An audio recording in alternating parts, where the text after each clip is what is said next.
We're going to revisit the concept of half-life. We talked about half-life earlier this year when we looked at kinetics. So half-life is the time required for half the atoms of a radioactive nuclide to decay when we're applying this to nuclear chemistry. And when we're looking at half-life, this is temperature independent. So temperature will not affect the rate of decay. Radioactive atoms are unstable. They will decay into a more stable atom by giving off some kind of particle or ray. Any unstable atom has a random chance of decaying in a certain period of time. In this simulation, the balls represent atoms. Each red ball has a 50-50 chance of decaying into a blue ball as 10 seconds go by. Let's stop the clock and graph the results. We started when the stopwatch read 0. At that time, there were 16 red balls. After 10 seconds, 8 red balls remained. Let's continue. The decays are happening less frequently because there are fewer radioactive atoms left to decay. 4 more radioactive atoms have now turned into a non-radioactive form. Another 2 become non-radioactive.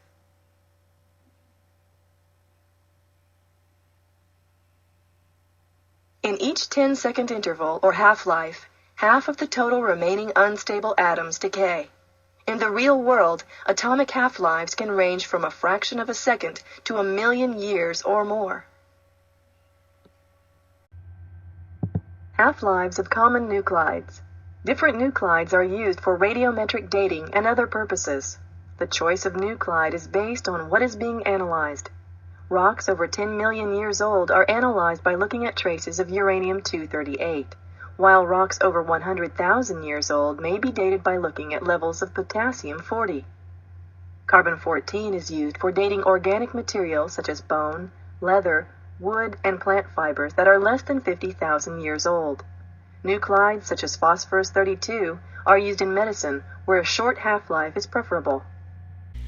Now, the more stable the isotope is, or the nuclide is, the slower the decay will be, and the longer the half-life will be. Now in this applet, we're able to set the half-life and look at the rates of decay. Right now this applet is set at a half-life of 27 seconds. So if we start this at 27 seconds, the red dots are identical atomic nuclei, all obeying the same decay law.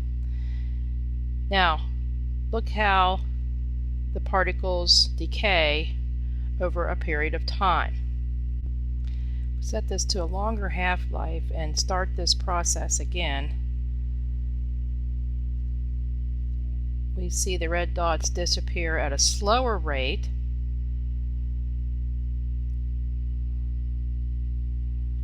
But our curve is generally the same.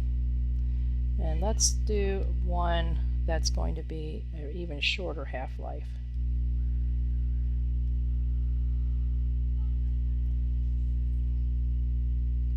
So what we notice about these decay patterns is that we see that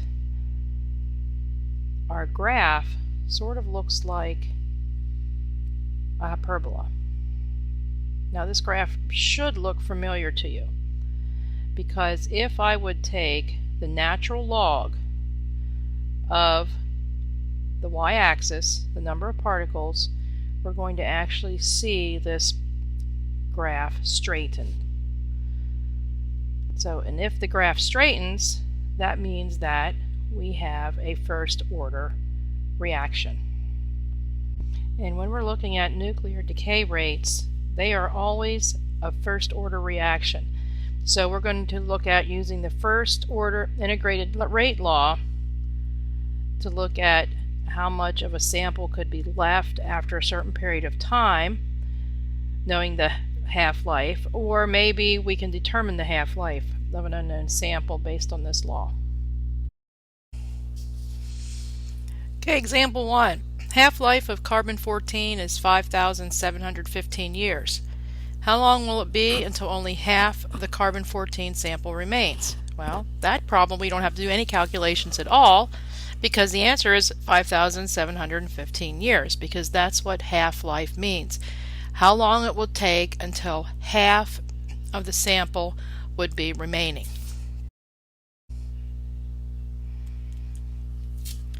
Now, thinking about what the first integrated rate law from when we dealt with kinetics. And we know that the first integrated rate law can actually simplify to 0.693 divided by t 1/2, or the half-life. Now, in this case, this value k is going to be referred to as a decay constant. And knowing the half-life of a sample, I could figure out the decay constant for any isotope or any nuclide. Now, looking at example 2. EPA and health officials are concerned about levels of radon gas in homes. Half-life of radon-222 isotope is 3.8 days. If a sample taken from a basement contains 4.38 micrograms of radon-222, how much radon will remain in the sample after 15.2 days? So, knowing the half-life, I can figure out the decay constant for radon-222. K equals 0.693 divided by the half-life, which is 3.8 days, and I have to make sure I be consistent with my units. I'm getting a decay constant equal to 0.182. So using the first integrated rate law, negative KT equals natural log of the concentration or the amount after a certain time minus the initial concentration or amount. And we're going to be solving for this. We want to know how much will we have after 15.2 days. So simplifying this, we have negative KT. I'm going to add the natural log of the initial value equal to the natural log of the amount after the 15.2 days. So solving for this, I'm going to have to use my natural logarithm relationships. This is log to the base e. So, which means that the amount after time t is going to equal e raised to the negative kt plus the natural log of the initial amount. So I have e, and my exponent is going to be negative 0.182 is k. My time I was using in days, so 15.2 days, plus the natural log of 4.38, which was my initial amount. And this you definitely need to practice in your calculator, because the amount left should be 0.274 micrograms after 15.2 days.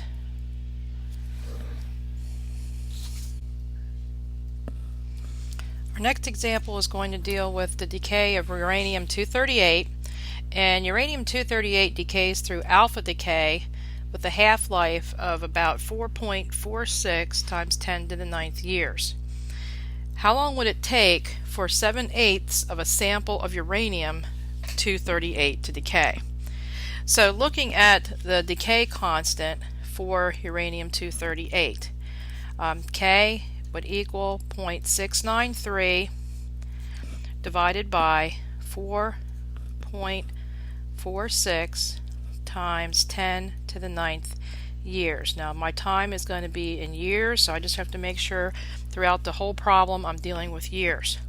So K is going to equal 1.55 times 10 to the negative 10th. Again, my unit would be inverse years.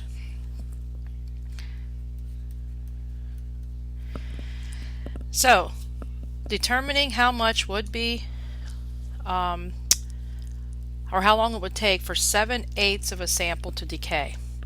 Now, looking at my first integrated rate law, I'm going to be looking for the half-life this time. So, I will have the natural log of the amount remaining minus the natural log of the initial amount divided by negative K.